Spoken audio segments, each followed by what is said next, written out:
मित्रांनो, साल 1662 साली सोन्याच्या जेजुरीत सोन्यासारख्या माणसांची सोन्यासारखी भेट झाली होती. शिवाजीराजे आणि शहाजीराजे यांची झालेली भेट म्हणजे केवळ एक पितापुत्रांची झालेली भेट नव्हती, तर महाराष्ट्राच्या इतिहासातली ती एक फार महत्त्वाची घटना होती, ज्यामुळं त्यापुढच्या संपूर्ण स्वराज्याची पूर्ण दिशाच बदलून गेली होती. शहाजीराजे आणि शिवाजीराजे यांची भेट कधी झाली, का झाली, कशी झाली, त्या भेटीमागचं रहस्य काय होतं आणि ह्या भेटीमुळं संपूर्ण भारताच्या इतिहासावर कुठले दूरगामी ऐतिहासिक परिणाम झाले होते, याबाबतची आजवर तुम्ही कधीही न ऐकलेली कहाणी मी तुम्हाला आज या व्हिडिओतून सांगणार आहे. मित्रांनो, केवळ स्वराज्याचं स्वप्न साकार करायचं होतं, म्हणूनच शिवरायांनी आपल्या पित्याचा आणि मासाहेबांनी आपल्या प्रिय पतींचा इतक्या दीर्घ कालावधीचा विरह सहन केलेला होता. आपल्या वैयक्तिक सर्व भावनांना दूर ठेवून हा हिंदवी स्वराज्याचा सगळा प्रपंच शहाजीराजे आणि मासाहेबांनी मांडलेला होता. गेली 20-22 वर्षे फक्त पत्रांमधूनच आणि गुप्तहेरांच्या निरोपामधूनच शिवबाराजे आणि मासाहेबांची भेट आबासाहेबांशी म्हणजे शहाजीराजेंशी होत होती. खरोखरच मित्रांनो, मासाहेबांच्या त्यागाला तोड नाही आणि खऱ्या अर्थानं जिजाऊ मासाहेबच महाराष्ट्र माता आहेत. मित्रांनो, त्यावेळी जर मासाहेबांनी आणि शिवाजीराजेंनी आदिलशहाची गुलामी मान्य केली असती तर साऱ्या परिवाराला नेहमी एकत्रच राहता आलं असतं. तशी अगोदरपासूनच फार मोठी जहागिरी तर शहाजीराजेंकडे होतीच, आणखीही मिळाली असती. स्वराज्याचा हा प्रपंच उभारताना जेवढी मासाहेबांची आणि शिवरायांची दगदग झाली होती, जीवावरचे अनेक धोके शहाजीराजे शिवाजीराजेंवर आले होते, ते काही आले नसते. शिवरायांचं, शहाजीराजांचं आणि मासाहेबांचं आयुष्य अगदी ऐशोआरामात गेलं असतं. पण हेही खरं होतं की शिवरायांनी आणि मासाहेबांनी जर वैयक्तिक स्वार्थाकडे बघितलं असतं तर हिंदवी स्वराज्य कधी उभं राहिलंच नसतं. त्यावेळचे अनेक मातब्बर मराठी सरदार केवळ वैयक्तिक स्वार्थाचा विचार करून जनतेच्या विचारांकडे दुर्लक्ष करत होते आणि ऐशोआरामात आपलं जीवन कंठतच होते. पण मित्रांनो, शिवरायांचा, मासाहेबांचा आणि शहाजीराजेंचा हा सगळा त्याग, अट्टहास केवळ स्वराज्याच्या स्वप्नाकरताच होता. तुळजापूरच्या आई भवानीला तर शहाजीराजेंनी नवसच केला होता की आई भवानी, शिवबाराजेंचं स्वराज्याचं स्वप्न तू साकार होऊ दे. मला जे अपयश आलं होतं तसं अपयश शिवबाराजेंना देऊ नको. तुझ्या चरणी मी लक्ष रुपयांची सोन्याची मूर्ती अर्पण करीन. आणि शहाजीराजेंना तो नवस आता फेडायचा होता. मित्रांनो, शहाजीराजांचं महाराष्ट्रावर आणि सह्याद्रीवर अतोनात जीवापाड प्रेम होतं. म्हणजे जवळपास 26 वर्षांपासून शहाजीराजांना महाराष्ट्राची आणि सह्याद्रीची ओढ लागलेली होती. त्यांचं मन विरहानं व्याकुळ होऊन तळमळत होतं. पण शहाजीराजे महाराष्ट्रात त्यांच्या मनात तीव्र इच्छा असूनही येऊ शकत नव्हते आणि त्याचं कारण होतं ऑक्टोबर 1636 साली झालेला निजामशाही, मुघल आणि आदिलशाही ह्या 3 सत्तांमधला माहुली इथला करार. या कराराअंतर्गत शहाजीराजांना महाराष्ट्रात येण्याची मनाई होती. सह्याद्रीच्या या बंडखोर स्वाभिमानी सिंहानं, शहाजीराजानं जर महाराष्ट्रात पाऊल ठेवलं तर तो सिंह पुन्हा एकदा गर्जना करून आपल्याच नरडीवर झेप घेईल हे आदिलशहाला पूर्णपणे माहीत होतं. म्हणून शहाजीराजांची महाराष्ट्रापासून आणि सह्याद्रीपासून अगदी जाणीवपूर्वक ताटातूट माहुलीच्या करारानुसार करण्यात आली होती. तसं पाहिलं तर पुणे, सुपे, चाकण, इंदापूर ह्या परगण्यांची पारंपरिक जहागिरी ही शहाजीराजेंकडे जरी असली तरी त्या जहागिरींचा मोकासा हा शिवरायांच्या नावानं होता. शहाजीराजेंनी दक्षिणेत अपार प्रचंड मोठं असं यश मिळवलेलं होतं, तरी महाराष्ट्राला आणि सह्याद्रीला पाहण्यासाठी गेली 25-26 वर्ष त्यांचा जीव तळमळत होता. शिवबाराजे आणि मासाहेब जिजाऊंसोबत त्यांचा अगदी नियमितपणे गुप्त पत्रव्यवहार होत होता. शिवरायांच्या स्वराज्याला आपल्या सर्व परीनं शहाजीराजे छुपी मदत करतच होते. शिवबाराजेंच्या नवनव्या भरारींच्या, पराक्रमाच्या, लोक कल्याणाच्या बातम्या कानावर पडून शहाजीराजेंचा ऊर अगदी भरून यायचा. शहाजीराजे स्वतःचं हिंदवी स्वराज्याचं स्वप्न साकार होताना शिवरायांच्या डोळ्यांतून पाहत होते. शिवबाराजेंशी आणि जिजाबाई साहेबांशी भेट होऊन आता जवळपास 20 वर्षांपेक्षाही जास्त कालावधी उलटला होता. तीही रुकरुक मनाला डाचत होती. 1662 साली त्यावेळी शहाजीराजांचं वय जवळपास 68 वर्षांचं होतं, पण त्यांची शरीर प्रकृती अजूनही ठणठणीत आणि कणखर होती. ह्या वयातही ते आपली तलवार गाजवतच होते. नुकताच त्यांनी कर्नाटकातल्या पॉंडिचेरी प्रांतात फार मोठा विजय मिळवून स्वतःच्या जहागिरीच्या सीमा बऱ्याच वाढवलेल्या होत्या आणि या वेळेपर्यंत शिवरायांचं स्वराज्य चांगलंच विस्तारलेलं फोपावलेलं होतं. दिल्लीश्वर औरंगजेबही महाराजांच्या या धडाक्यानं चांगलाच धास्तावलेला होता. कल्याणपासून सावंतवाडी वेंगुर्ल्यापर्यंतची कोकण किनारपट्टी आता शिवरायांच्या ताब्यात होती. स्वतःचं स्वतंत्र आरमार उभारून त्यांनी जंजिरेकर सिद्ध्यांनाही दहशत बसवलेली होती, आळा घातलेला होता. घाटमाथ्यावरचा शेकडो मैल लांबी रुंदींचा प्रदेश आता शिवरायांच्या अंकित होता. जावळीचं दुर्गम खोरं आता महाराजांचं होतं. मावळचा प्रांत तर पूर्वीपासून त्यांचाच होता. जवळपास 50च्या वर मजबूत किल्ल्यांवर शिवरायांच्या स्वराज्याचं भगवं निशाण मोठ्या डौलानं फडकत होतं. 15,000ची घोडदळाची पागा आणि 50,000च्या वर पायदळ होतं.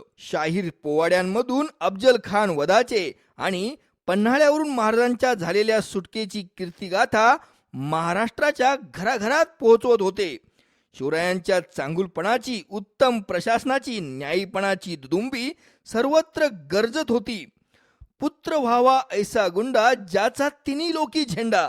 प्रत्येक पित्याचं हेच स्वप्न असतं की आपल्या मुलानं त्याच्या कर्तृत्वानं इतकं काही मोठं व्हावं की त्यानं पित्याचंही कर्तृत्व अगदी झाकोळून टाकावं, पित्याचाही पराभव करावा. आणि शिवरायांची अशी कीर्ती ऐकून शहाजीराजेंचे कान तृप्त व्हायचे. आता आपल्या अशा 32 वर्षांच्या तरण्याबाण दैदिप्यमान अशा धाकट्या पुत्राला छातीशी कवटाळण्यासाठी शहाजीराजे महाराज अगदी असुसलेले होते. ज्यावेळी महाराजांनी कोकणात उतरू पाहणाऱ्या मोगली सरदारांना म्हणजे कारतलब खानाला उंबरखिंडीत गाठून ठोकलं, तर नामदार खानाला मिरे डोंगरात चांगलं झोडपलं होतं, तेव्हापासून शाहिस्ते खानानं कोकणचा नाद सोडून पुण्यातच निव्वळ स्वस्थ बसण्याचं धोरण स्वीकारलेलं होतं. महाराजांनी पालीचे दळवी, शृंगारपूरचे सुर्वे, वाडीचे सावंत ह्या आदिलशाही मांडलिक कोकणातल्या राजांना नमून तळकोकण आपला केला होता. गोवेकर फिरंगी पोर्तुगीजांना चांगलीच दहशत घातलेली होती आणि आता ह्यावेळी जर शिवाजीराजे आणि शाहिस्ता खान ह्या दोघांनी एकमेकांशी हातमिळवणी केली आणि आदिलशाहीवर एकत्र मिळून एकाच वेळी घाला घातला तर आदिलशाहीला कोलमडून पडायला वेळ लागला नाही, अशी धास्ती आता आदिलशहाला होती. नुकतंच नेतोजी पालकर विजापूर पासून अगदी पार जवळ म्हणजे 20-25 मैलांपर्यंत येऊन स्वराज्याचे घोडे नाचून तिथं स्वराज्याची प्रचंड मोठी दहशत माजून नुकतेच परत गेलेले होते. शिवरायांपुढं अफजल खान, सिद्दी जौहर असे नामांकित मोहरे निष्प्रभ ठरलेले होते. आता खुद्द आदिलशाहीलाच शिवरायांची मैत्री हवी होती आणि शिवरायांनाही तेच हवं होतं. एकाच वेळी आदिलशाही आणि मोगलांना अंगावर घेणं योग्य नव्हतं, संयुक्तिक नव्हतं. म्हणूनच शिवरायांनी यानंतर आदिलशाहीला कुरतडण्याचं आपलं धोरण थांबवलेलं होतं. पण यावर शिक्कामोर्तब होणं गरजेचं होतं. आदिलशहाच्या मनाची ही घालमेल दिवंगत वजीर रणदौल्ला खानाचा मुलगा शहाजीराजांचा स्नेही वजीर रुस्तुमे जमाननं ओळखली होती आणि शहाजीराजांना आदिलशहाच्या मनाची घालमेल कळवली होती. आणि मग शहाजीराजेंनी अत्यंत तत्परतेनं विजापूरच्या आदिलशहाकडे एक अर्ज सादर केला. त्यात शहाजीराजेंनी लिहिलं होतं की आम्ही आमच्या महाराष्ट्रातल्या आराध्य दैवतास काही नवस वगैरे केले आहेत. गेले 20-25 वर्ष आम्हाला आमच्या देवतांचं दर्शन नाही. कुळधर्म आणि कुळाचार आमचा बाकी आहे. निदान धार्मिक विधींसाठी कुळधर्म कुळाचार करण्यासाठी आम्हाला महाराष्ट्रात जाऊन येण्याची परवानगी आदिलशहानं द्यावी. आमची अर्जी मंजूर व्हावी. मित्रांनो, शहाजीराजे पक्के राजकारणी होते, मुत्सद्दी होते. त्यांची मुत्सद्देगिरी हे पत्र लिहिताना अशी होती की त्यांनी ह्या पत्रामध्ये कुठेही शिवरायांच्या भेटीची विनंती किंवा शिवरायांना भेटण्यासाठी परवानगी मागितलेली नव्हती. मग जेव्हा हा अर्ज आदिलशहासमोर विचारासाठी आला तेव्हा वजीर रुस्तुमे जमाननं सुचवलं की आता जर शहाजीराजे महाराष्ट्रात जाणारच असतील तर त्यांना आपण अशी विनंती करू की तुम्ही तुमच्या मुलाला भेटा आणि त्या बंडखोराला समजावून चांगल्या रस्त्यावर आणण्याचा प्रयत्न करा. शिवरायांशी शांतता आणि मैत्री करण्यासाठी शहाजीराजेंना मध्यस्थी घाला. शहाजीराजेंना असंही सांगा की जमलंच तर शिवाजीराजेंना आदिलशाहीच्या सेवेत घेऊन या. मग बादशाहलाही हे पटलं आणि त्यानं तशी शहाजीराजेंना मंजुरी देऊन टाकली आणि स्वतःहून आदिलशहानंच शिवरायांची भेट घेऊन शांतता करारावर शिक्कामोर्तब करण्याची विनंती केली. बघा मित्रांनो, शहाजीराजे किती चतुर राजकारणी होते. जे आपल्याला हवं ते न मागता अचूकपणे त्यांनी आदिलशहाकडून मिळवलेलं होतं. अफजल खानाच्या वेळीही शहाजीराजेंनी अशीच मुत्सद्देगिरी दाखवली होती.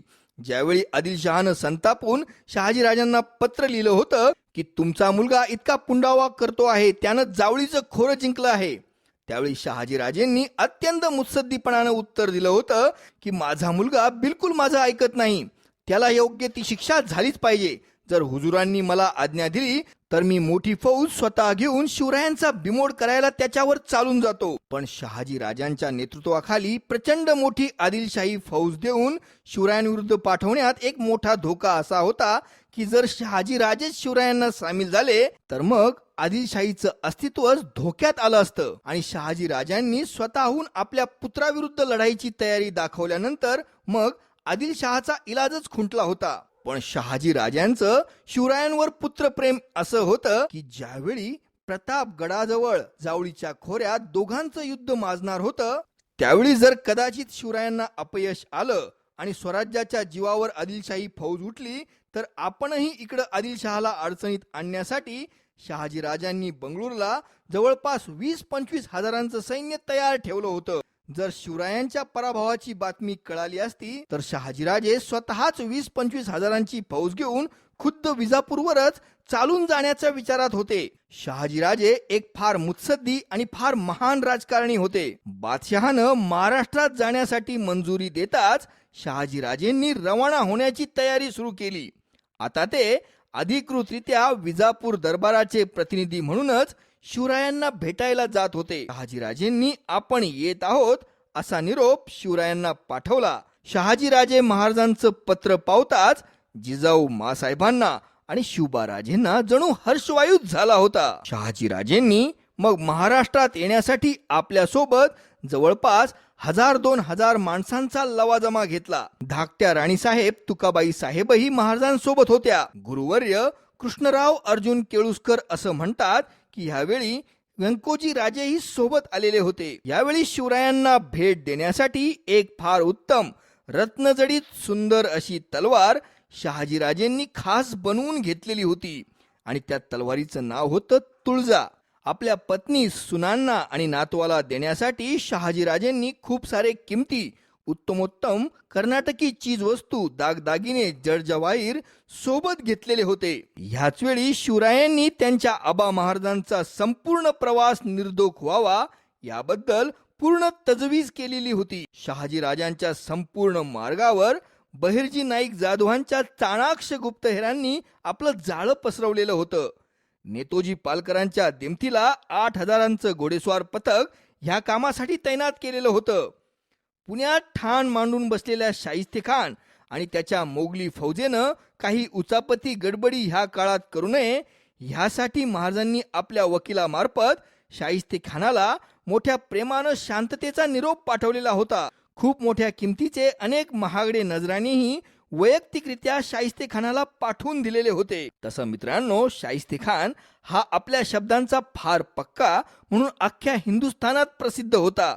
यावेळी शाहिस्तेखानानेही बहुतेक महाराजांना काहीतरी आश्वासन नक्कीच दिलं असावं असं आपल्याला निश्चितपणे दिसतं. कारण 1662च्या त्या वर्षात स्वराज्य, आदिलशाही आणि मुघल या तीनही सत्तांमध्ये फारशा लढाया झाल्याचं आपल्याला दिसून येत नाही. हा जरा शांततेचा कालावधी होता. मग महाराजांनी शहाजीराजेंच्या भेटीकरता शास्त्र्यांकरवी भेटीचा मुहूर्त आणि जागा ठरवली.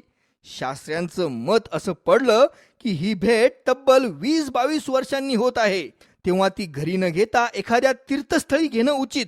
तसंच भेट एकदम समोरासमोर न घेता अगोदर पात पडलेल्या प्रतिबिंबांना निरखून मग समोरासमोर भेट घेण्यात यावी, असं त्यांचं मत होतं. मग भेटीचं स्थळ तीर्थक्षेत्र जेजुरी हे ठरलं. शिवरायांनी जेजुरीच्या मल्हारी मार्तंडगडाच्या पायथ्याशी पठाराची जागा निवडून भव्य शामियाने उभारण्याचे आदेश दिले. मित्रांनो, आता जो नवीन जेजुरीचा गड दिसतो त्याच्या पठाराच्या पायथ्याशी ही भेट घालेली नव्हती, तर जुना जेजुरी गड म्हणजे कडे पठारच्या पायथ्याशी ती भेट झालेली होती. मजल दरमजल करीत शहाजीराजे पहिल्यांदा तुळजापूरला पोहोचले. तिथं भवानी मातेचं दर्शन घेऊन कुळधर्म कुळाचार वगैरे सोपस्कार मोठ्या भक्तिभावानं केले. मातेच्या चरणी वाहण्यासाठी लक्ष रुपयांच्या सोन्याच्या मूर्त्या त्यांनी स्वतःसोबतच कर्नाटकी कारागिरांकडून तयार करून आणलेल्या होत्या. त्या त्यांनी भवानी मातेला विधीपूर्वक पूजापूर्वक अर्पण केल्या. खूप सारा दानधर्म त्यांनी तुळजापूरला केला. यानंतर शहाजीराजे पंढरपूरला पोहोचले. पंढरपूरच्या पांडुरंगांचं त्यांनी भक्तिभावानं दर्शन घेतलं. पांडुरंगाची आणि तिथल्या गरुड खांबाची भेट घेतल्यानंतर पुष्कळसा दानधर्म त्यांनी तिथंही केला. आणि त्यानंतर ते शिखर शिंगणापूरच्या शंभू महादेवाच्या दर्शनास गेले. ते महादेवाला मोठा अभिषेक त्यांनी केला. यथासांग पूजेचे सारे विधी पार पाडले. गोदान म्हणजे गायींची दानं आणि ब्राह्मण भोजनं घातली. या शिखर शिंगणापूरच्या शंभू महादेवावर आणि तुळजापूरच्या आई भवानीवर संपूर्ण महाराष्ट्राप्रमाणेच भोसले कुटुंबियांची ही अपार श्रद्धा होती.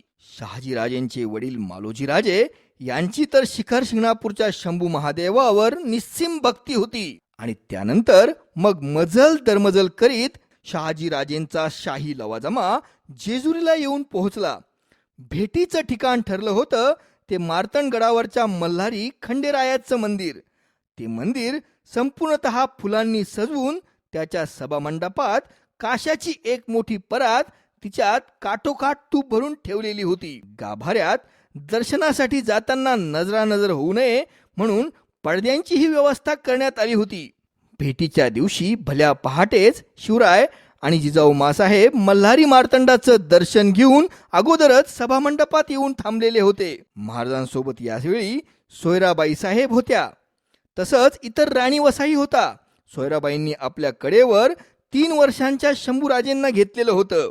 भंडार खोबऱ्याच्या उधळणीनं तिथला सर्व परिसर अगदी पिवळा धम्मक झालेला होता. सुंदर सुगंधी फुलांच्या आणि दवण्याच्या सुगंधानं सर्व वातावरण भारावून गेलेलं होतं.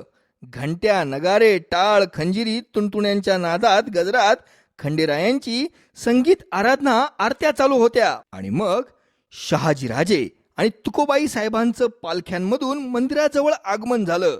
मोठ्या भक्तिभावानं शहाजीराजेंनी आणि तुकाबाई साहेबांनी गाभाऱ्यात जाऊन मल्हारी मार्तंडांचं दर्शन घेतलं. यथासांग मल्हारी मार्तंडाची विधिवत पूजा पार पाडली. नंतर सभामंडपात येऊन त्या काशाच्या परातीजवळ शहाजीराजे आले. महाराज, जिजाऊ मासाहेब, सोयराबाई साहेब आणि इतर राणी वसा अगोदरच तिथं पोहोचलेला होता.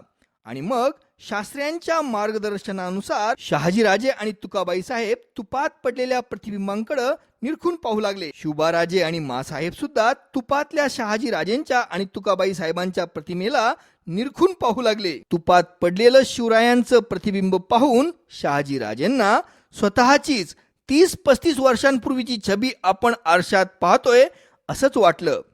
तेच धारधार नाक, तेच रुंद कपाळ, तेच बोलके डोळे, डोक्याचा जिरेटोप, कानातल्या मोत्यांच्या चौकड्या, हनुवटीवरची कोरीव दाढी, जणू आपलं प्रतिरूपच शहाजीराजे पाहत होते. आणि शेजारी होत्या त्यांच्या लाडक्या अत्यंत स्वाभिमानी बाणेदार पत्नी जिजाऊबाई साहेब. ह्या दोघांच्या प्रतिमा त्या तुपात पाहूनच शहाजीराजेंचे डोळे आनंदानं भरून आले. समोरची प्रतिमा अश्रूंमुळे धूसर झाली. शहाजीराजेंना भावनावेग अनिवार्य होऊन त्यांचे अश्रू गालांवरून ओघळले. पण हे अश्रू आनंदाचे होते. आणि मग शहाजीराजांनी मान वर केली. समोर शिवबाराजे आणि जिजाऊ मासाहेब उभ्या होत्या. शिवबाराजे आणि जिजाऊ मासाहेबांची अवस्था शहाजीराजेंसारखीच झाली होती. त्यांच्याही गालांवर आनंदाश्रू ओघळलेले होते. आनंदाच्या अतिरेकानं त्यांचेही डोळे चांगलेच पाणावलेले होते. आणि शिवबाराजे महाराजांच्या चरणावर झुकले. महाराजांच्या पायांवर त्यांनी भक्तिभावानं डोकं ठेवलं. शहाजीराजेंनी त्यांचे दंड धरून प्रेमानं त्यांना उठवलं आणि छातीशी घट्ट कवटाळलं. जिजाऊ साहेबांनीही शहाजीराजेंचं दर्शन घेतलं आणि त्यानंतर महाराजांच्या राणी वशानंही आबा महाराजांचं दर्शन घेतलं. 3 वर्षांच्या शंभूराजेंना मोठ्या कौतुकानं कडेवर घेऊन शहाजीराजेंनी संभाजीराजांचे लाड केले. शिवरायांनी आणि राणी वशानं मग तुकाबाई साहेबांच्या चरणावर डोकं ठेवून त्यांचंही दर्शन घेतलं. तसंच व्यंकोजी राजे आणि तुकाबाई साहेबांनीही जिजाऊ मासाहेबांच्या चरणांवर डोकं ठेवून त्यांचं दर्शन घेतलं. अशा सर्व कुटुंबियांच्या भेटीगाठी झाल्यानंतर शिवरायांनी शहाजीराजेंना मुक्कामाच्या ठिकाणी चालण्याची विनंती केली. शहाजीराजे आणि तुकाबाई साहेब मग पालखीतून खाली निघाले. मित्रांनो, शिवरायांना आपल्या पित्याबद्दल किती आदर होता, त्यांचं पितृप्रेम किती थोर होतं, हे आपल्याला पुढच्या उदाहरणावरून लक्षात येईल. ज्यावेळी शहाजीराजांची पालखी खाली उतरू लागली त्यावेळी शिवरायांनी आबा महाराजांचे शहाजीराजांचे जोडे आपल्या हातात घेतले होते आणि छातीशी कवटाळलेले होते. आणि ते स्वतः मात्र अनवाणी पायांनी आबा महाराजांच्या पालखीसोबत चालत होते. माणकोजी दहातोंडे, पंताजी पंत, म्हाळोजीराजे घोरपडे आणि शहाजीराजांचे अनेक जुने अधिकारी सरदार अगदी सदगतीत होऊन अवतीभोवती होऊन शहाजीराजेंच्या पालखीभोवती गर्दी करून चालत होते. मित्रांनो, यानंतर पुढचे सुमारे 2 महिने शहाजीराजेंनी स्वराज्यात वास्तव्य केलं होतं असा उल्लेख आढळतो. या सगळ्या काळात शिवरायांनी शहाजीराजेंच्या सगळ्या लवाजम्याची अगदी उत्तम व्यवस्था बडदास्त ठेवलेली होती. अगदी जिजाऊ मासाहेबांसारखा सन्मान त्यांनी तुकाबाई साहेबांचाही ठेवला होता. आबा महाराजांनी यावेळी मोठ्या कौतुकानं शिवरायांचे काही किल्ले आपल्या दृष्टीखाली घातलेले होते. काही किल्ल्यांची शहाजीराजेंनी अगदी बारकाईनं पाहणी केली होती आणि सुरक्षिततेच्या दृष्टीनं काही बदल, काही सूचनाही त्यांनी शिवरायांना केल्या होत्या. शहाजीराजेंनी केलेल्या सूचना अंमलात आणण्यासाठी तडक आदेश शिवरायांनी लगोलग देऊनही टाकलेले होते. सर्वात विशेषतः आवर्जून शहाजीराजांनी भेट दिली ती प्रतापगडाला. भवानीचं देवालय, अफजल खान वधाची जागा शिवरायांनी त्यांना मोठ्या कौतुकानं दाखवली. ज्या हरामखोर अफजल खान अब्दुल्ला भटाऱ्यानं आबा महाराजांना, शहाजीराजेंना हातापायांमध्ये बेड्या अडकवून विजापूरच्या रस्त्यांवरून अपमानास्पदरित्या फिरवलं होतं आणि हा हरामखोर महाराजांचे थोरले पुत्र शंभूराजे यांच्या मृत्यूस सुद्धा कारणीभूत झालेला होता. त्या अफजल खानाच्या वधाची जागा शहाजीराजांनी मोठ्या कौतुकानं निहाळली. तुळजापूरच्या आई भवानीची विटंबना करणाऱ्या अब्दुल्ला भटाऱ्याला आपल्या पराक्रमी पुत्रानं इथंच प्रतापगडाच्या पायथ्याशी आई भवानीचं देवालय वरती उभारून खाली जमिनीत खोलवर गाडलं आणि त्याचं थडगं उभारलं. हे पाहून आबा महाराजांचं काळीज तर अगदी सुपा एवढं मोठं झालं होतं. दोघांच्या या भेटीत राजकारणाबद्दलही खूप गप्पा गोष्टी झाल्या. कर्नाटकाची आणि दक्षिण भारताची संपूर्ण राजकीय आणि सामाजिक परिस्थिती आबा महाराजांनी शिवरायांना नीट समजावून सांगितली. हिंदवी स्वराज्याचा दक्षिण भारतात विस्तार कसा होऊ शकतो आणि तो विस्तार दक्षिण भारतात का होणं आवश्यक आहे हेही शहाजीराजांनी शिवाजीराजांना समजावून सांगितलं. मित्रांनो, शहाजीराजांच्या या सल्ल्याचे, ह्या भेटीचे शिवरायांच्या राजकारणावर फार दूरगामी परिणाम पुढच्या काळात झाले होते. पुढच्या काळात शिवरायांनी जी दक्षिण दिग्विजय मोहीम काढलेली होती त्याचंही मूळ ह्या भेटीतच होतं, शहाजीराजेंच्या मार्गदर्शनातच होतं. जेव्हा पुढे संभाजी महाराजांच्या काळात मुघलांचा झंझावात महाराष्ट्रावर आला होता त्यावेळी दक्षिणेचा शहाजीराजेंनी दक्षिण भारतात केलेल्या कामगिरीचा आधार होता. म्हणूनच स्वराज्याला टिकून राहण्यासाठी भक्कम जागा दक्षिण भारतात उपलब्ध झाली होती. बरीच वर्ष स्वराज्याची राजधानी महाराष्ट्रात नसून दक्षिण भारतात तामिळनाडूत जिंजीलाच होती. छत्रपती राजाराम महाराज तामिळनाडूत बसून महाराष्ट्राचा कारभार हाकत होते. एवढंच नव्हे तर पुढे पेशवाईच्या काळात बाजीरावांचे पुत्र नानासाहेब पेशव्यांच्या काळात मराठेशाही दक्षिणाभिमुख बनलेली होती. इतके दूरगामी परिणाम शहाजीराजांच्या भेटीमुळे झालेले होते. शहाजीराजे अधिकृतरित्या जो राजकारणी उद्देश म्हणजे विजापूरच्या आदिलशाही सोबतचा शांततेचा प्रस्ताव घेऊन आले होते तोही शिवरायांनी मान्य केला. शहाजीराजे हयात असेपर्यंत आपण विजापूरच्या वाटेला स्वतःहून जाणार नाही असं शिवरायांनी आश्वासन दिलं. पण विजापूरकरांनी आगळीक केली तर मात्र सोडणार नाही आणि आजपर्यंत जिंकलेला विजापूरचा सगळा मुलूक मात्र कधीही परत देणार नाही असंही सांगितलं होतं. याशिवाय शिवरायांनी विजापूरला आदिलशाहीला त्रास बिलकुल देऊ नये यासाठी वार्षिक 7 लाख रुपये इतकी रक्कम आदिलशाह शिवरायांना देईल असंही शहाजीराजेंच्या या भेटीत ठरलं होतं, असं गुरुवर्य श्री कृष्णराव अर्जुन केळुसकर आपल्या शिवचरित्रात लिहितात. तसं शिवरायांना आदिलशाही सोबत शांतता पाहिजेच होती म्हणून त्यांनी फार पूर्वीच म्हणजे सप्टेंबर 1660 सालीच मोठ्या कष्टानं जिंकलेला पन्हाळा किल्ला परत आदिलशहाकडे देऊन टाकलेला होता. पण तरीही शांततेसाठी पन्हाळा परत द्यावा लागला याचं शल्य महाराजांना बोचत होतं. पण एकंदर शहाजीराजेंचा शिवाजीराजेंच्या भेटीमागचा राजकीय उद्देश पूर्णपणे सफल झालेला होता. यावेळी काही विरंगुळ्याचे क्षण शिवाजीराजेंनी आपल्या आबा महाराजांसोबत व्यतीत केले. तसं शिवरायांना त्यांचा पितृसहवास बालपणी लाभलेला नव्हता. आबा महाराजांना शहाजीराजेंना तसा शिकारीचा फार मोठा शौक होता. यावेळी शिवरायांनी सुद्धा शहाजीराजेंसोबत शिकार खेळीचा मनमुराद आनंद घेतला होता. उतार वयातल्या शहाजीराजेंना शिवरायांचं हे अफाट कर्तृत्व पाहून मोठा संतोष झाला होता. शहाजीराजेंचा हा सर्व स्वराज्यातला काळ अगदी मजेत आणि भराभरा उडून गेला. शहाजीराजेंनी आपल्या महान अनुभवाची शिदोरी शिवरायांसमोर उलगडून त्यातला अमूल्य असा ठेवा शिवरायांच्या सुपूर्द केला होता. एके दिवशी जेव्हा शहाजीराजेंनी कर्नाटकात परतण्याचा आपला मनोदय जाहीर केला तेव्हा शिवरायांना आणि मासाहेबांना मोठा खेद झाला. पण मित्रांनो, कर्तव्य मोठी निष्ठुर असतात, भावनांपेक्षा ती खूप महत्वाची असतात. ज्यावेळी शहाजीराजे आपल्या सगळ्या लवाजम्यासहित परत बंगळूरला जाण्यासाठी निघाले त्यावेळी मोठ्या जड अंतकरणानं शिवरायांनी आणि मासाहेबांनी त्यांना निरोप दिला. शहाजीराजेंनी शिवरायांसाठी खास बनवून आणलेली तुळजा तलवार आणि इतरही अनेक किमती भेटवस्तू यावेळी शिवरायांच्या सुपूर्द केल्या होत्या. शिवरायांनी मग शहाजीराजेंना, तुकाबाई साहेबांना, व्यंकोजी राजेंना जड, जवाहीर, हत्ती, घोडे अशा अनेक किमती मूल्यवान वस्तू भेट दिल्या होत्या. शहाजीराजेंच्या परतीच्या प्रवासाची अत्यंत उत्तम चोख व्यवस्था शिवरायांनी केली होती. आबा महाराजांच्या सगळ्या लवाजम्याला कसल्याही प्रकारची तोशिष होणार नाही याची सर्वतोपरी काळजी शिवरायांनी घेतली होती. पण मित्रांनो, दुर्दैवानं ही आबा महाराजांसोबतची शिवरायांची ही भेट शेवटचीच भेट ठरली होती. कारण त्यानंतर केवळ 2च वर्षांनी शहाजीराजेंचं अपघाती निधन झालं होतं. मित्रांनो, अशाच सुंदर सुंदर कहाण्या आणि किस्से ऐकण्यासाठी आपण माझ्या YouTube चॅनलला भेट द्या. आपल्या प्रोत्साहनाची मला गरज आहे. मला प्रोत्साहन देण्यासाठी आपण माझ्या YouTube चॅनलला सबस्क्राईब करा. माझ्या व्हिडिओला लाईक करा, कॉमेंट करा आणि शेअर सुद्धा करा. आपले खूप खूप धन्यवाद.